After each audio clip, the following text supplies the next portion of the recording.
Lots of people experience holiday dilemma, which is before vacation, you're so excited to finally go home, meet my parents.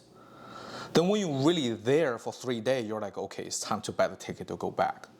Because every time we experience three emotions when we go back home: angry, guilty, and ashamed. You start fighting with your parents or family members, then you feel kind of guilty. How can I treat them like this? Then you feel ashamed. But there's always be a person to get blamed. If you always have this ashamed, you're more prone to blame yourself. And this is how exactly feel, described by the author, will I ever be good enough? The author recognizing with herself oversensitive, indecisive, self-conscious, lack of self-trust, inability to succeed in relationship, lack of confidence, regardless of our accomplishment, and a general sense of insecurity.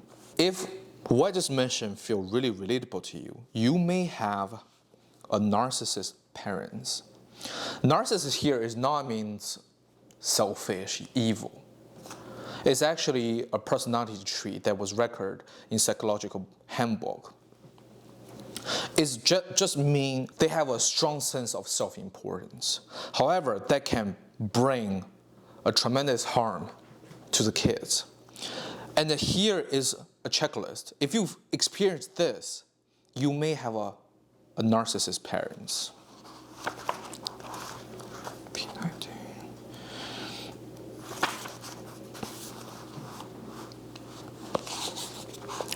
First, you find yourself constantly attempting to win your mother's love, attention, and approval, but never feel able to please her.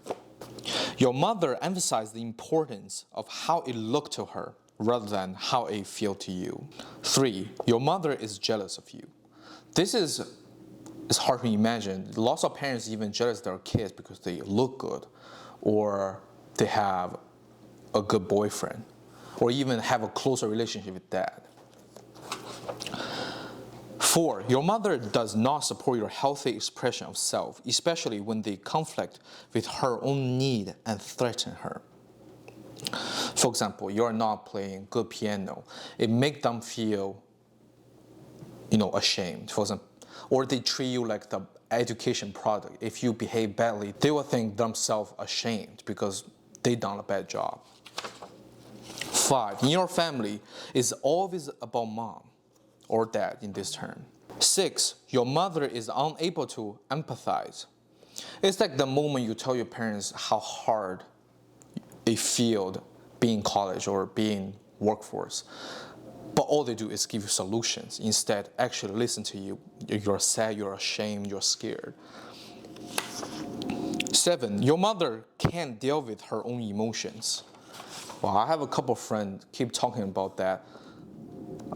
They need to live their parents' life and carry the emotional baggage. 8, your mother is critical and judgmental. 9, your mother treats you like a friend, not a daughter.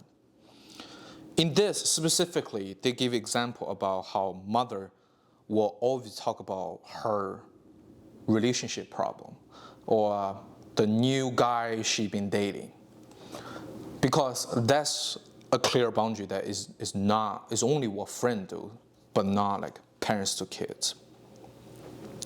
10, you have no boundary or privacy with your mother.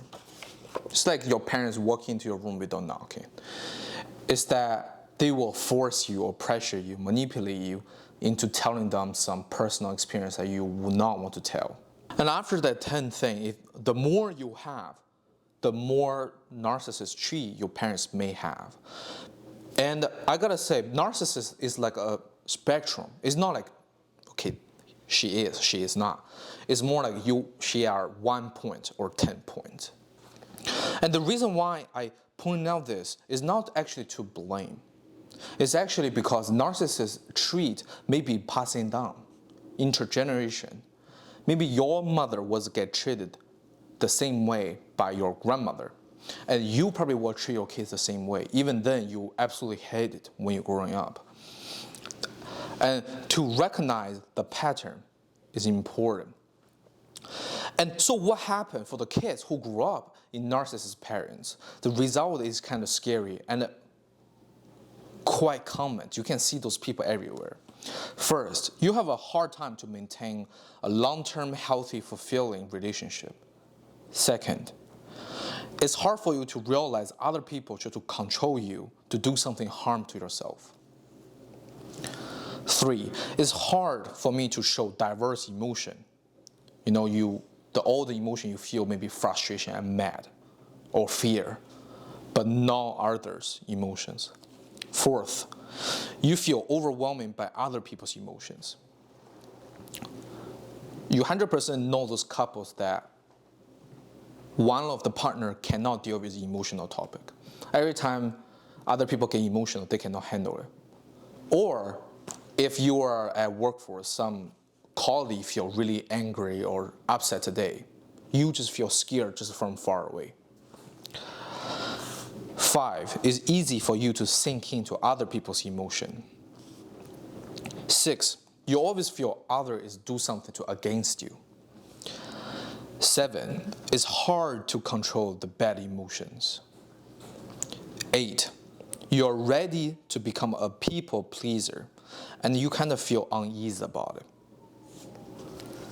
9, you're scared to do anything wrong. I see so many people talk about, oh, I want to do things perfectly. If I cannot do perfectly, I don't want to start it. I think that's exactly what this is you kind of scared to do anything wrong. 10, you are curious why other people is always so happy. Overall, people who grew up in narcissist parents, they are hypersensitive to the stuff around them, and they don't feel a sense of boundary. They feel others is mine, mine is others. And even until today, I heard lots of friends talk to me about when their parents call them, even they live in different city. When my mom is angry, I cannot feel other emotion but angry. The number one goal, of course, is to have an independent boundary and value, and you believe in your ability. If whatever I just shared, it makes you feel so relatable, maybe it's time to start realize some behavior and patterns. Lots of people have interest spectrum. They will beat themselves up 1,000 times over what they could done better, what could they done good, or just thinking frustration. But you may think in the wrong direction.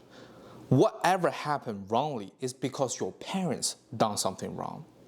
If you overkick yourself in the head, you may passing down the same exactly thing to your kids.